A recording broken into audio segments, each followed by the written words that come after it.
filled in, and then we scroll down and there's a whole bunch of things. So as we add things to our form, it becomes quite a lengthy thing to scroll through, and it can easily become a little bit messy when this form just keeps on going and keeps on going and keeps on going. So the last thing I want to show you, and then I'm going to open up the floor a little bit for questions, because I know we're going through quite a lot of information, is how this last little button works here, called section. So just to go through the buttons again, we've got the add a question. We can import questions if we want to. We can add just a text, just pure text somewhere. We can add images, we can add a video, and then we can add sections. So what the section does, and I like to find a spot that I'm going to scroll to. So I'm going to scroll to this point, and I want to add my section. Actually, I'm going to click on that. So if we click on a question and we say add section, you'll see what happens is the form is broken up into two sections. So I've got section 1 over here, right at the top. I've got section 1, and then I've got section 2, and I've got this useful ability to just collapse the section. Right, can you see there I've collapsed the section? So now I don't need to scroll, especially that school one, that's a long one. And it's easy for me to move questions around at this stage when this thing is collapsed. So that's what this little button does. Expand it again, so now all my questions show, and then collapse it again, and then it goes away. Right, and again we've got our 3 buttons, which allows us, or the right click option allows us to do a couple of things. Importantly, we can move this section and we can duplicate the section, and of course, be careful, don't delete the section. On that note, one thing that I do want to warn you about Google Forms, like all other Google tools, it saves automatically online, so you don't need to go and look for the save button. As you'll see by now, I've never pressed the save button because everything that I do happens real time, which is a great thing, because if you've set up a form and you've already sent it out to everyone and you pick up, wait, there's a mistake, go in, change it, and it'll change on their side as well, except obviously if they've already completed the form. But this is quite a nice way where you can fix things. Just quickly on a side note, Sanele, I see your video is sharing. Will you just please see if you can switch off your video? So Sanele, it's just going to save everyone a little bit of bandwidth, please. Right. So just to get back into this, so now we've got section 1 over there. Let's go to section 2.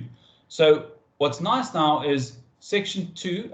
Let's just close that. We don't want that to expand. Now it starts with a header, and I can say untitled section, and here I can add whatever I want to call it. So now we're just going to call it content.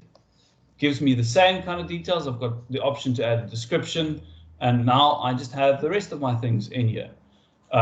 So let's have a look at what happens now. But once we start adding sections, it becomes a little bit more tricky to preview our forms effectively. So let me show you what happens. If I'm going to click preview, here we go, there's my form, but it stops there. Now I've got a next button, which takes me to the next section of my form.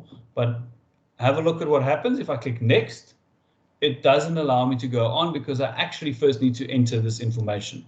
So when you are setting up forms, this can be quite a frustrating thing. So I often say set up the whole form and add sections later. Sections are a very nice way to not overwhelm the attendees, because we don't want them to open up this form and then just start scrolling and scrolling and scrolling and scrolling until they get tired and they just close the form. So rather add sections which groups your information into certain bits and pieces.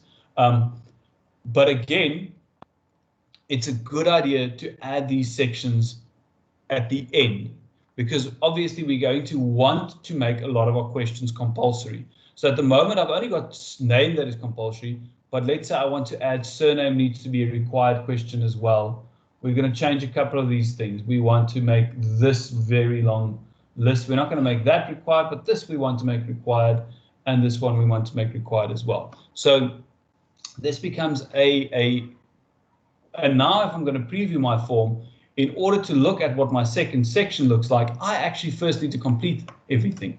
So I need to add a number of things. I'm just going to add things very quickly here. We're just going to select the very first date that we can. Now I can go next. And that becomes a bit of a hassle if you have to enter that every time. But have a look here, example form. It's still going to call it, it's still using the title at the top, but now we've just got this little section added to it, content, and I can continue adding information and submit it at the end. Right. I'm going to pause there for a minute and then just open up the floor. Are there any questions around the forms specifically? The things that I've shown you so far. I see the chat is dead quiet. Andrea, there's nothing happening over there. Nope, I have not seen anything you're explaining so well. But just the one thing, I think your video might be lagging just a little bit, so maybe just slow down your navigation when you scroll and stuff like that. Yeah. Right, I'll do that. So far, so good. No questions. Everyone understands? Okay, then if everyone understands, I think I'm going to show you a little trick that I thought I'm going to leave for the advanced tricks at the end, which is a very useful thing to be able to add to a form. And that is the ability to jump to sections based on answers. So if we've got multiple choice questions, I'm just going to delete this question on the school because I always need to, this thing takes forever to scroll. Scroll to the bottom. Right, so let me just quickly delete that one because it takes too long to scroll through that. Right, so now I've only got these sections. Right, I've got this and this and this. Right, now with multiple choice questions, and it only works with multiple choice questions, you need to use these questions in order to navigate our form. So let's say male and female, these are the two options that we're going to use. If you look at the bottom of section 1, it says after section 1, continue to next section. We can change that and we can say after section 1, we're actually going to go to submit form. Right, so in other words, if they just fill in section 1, their option is going to be submit form. So what's going to happen, we're going to submit this quickly. We're going to go to preview. Let's enter my name. My name is still AA. And I'm just going to go to submit. So I need to select something, submit. And it's just going to say, thank you, your response has been recorded. So I've actually skipped section 2 if I've set it up this way. But maybe what we want to do is we want to make sure section 2 can be skipped by all males, but if you're female, we would like you to actually complete that. So what we do now is we go back to this right-click option, the 3 dots, and we're going to go to section based on answer. And now I've got this option. So now it opens up here. And it's going to open up these things on all of them. So now I need to change this to, if they select male, I'm just going to submit the form.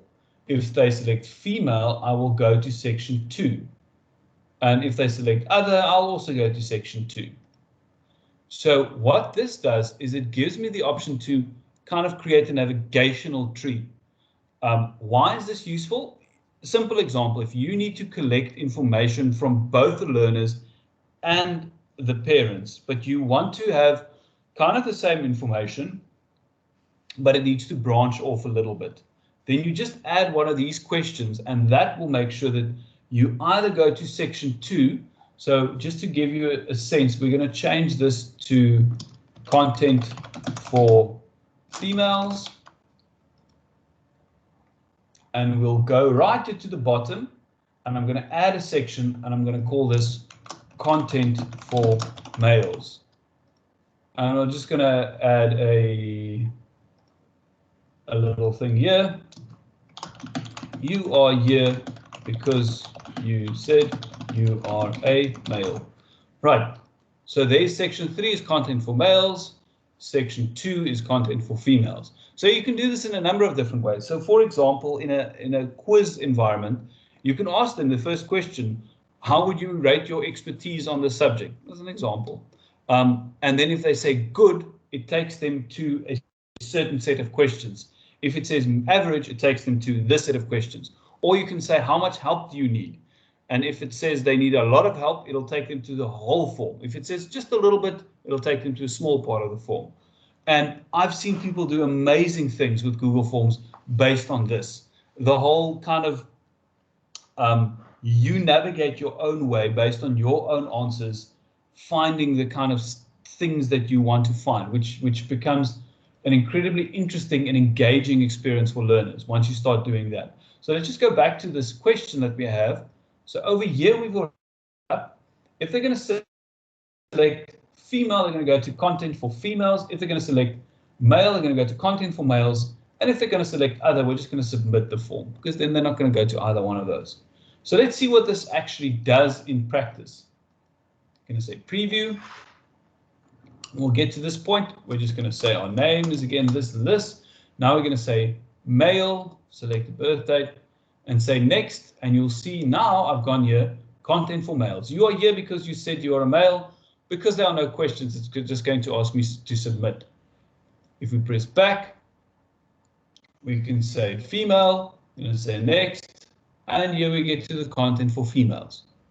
So this becomes a very useful and very, very handy way of collecting information when we need to use that information for whatever it is that we want to use it for.